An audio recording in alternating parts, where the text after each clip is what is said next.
अक़वाम मुत्तहिदा के secretary general Antonio Guterres ने एक बार फिर जोर दिया कि इसराइल और फ़लस्तीन के तनाज़े का वाहिद काबिल अमल हल दो रियासती हल है।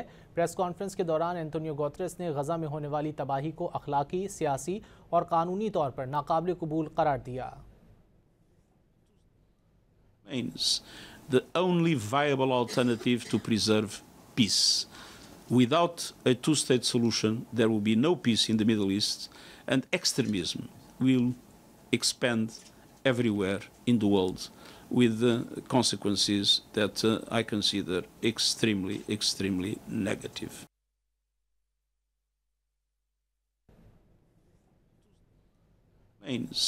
The only viable alternative to preserve peace.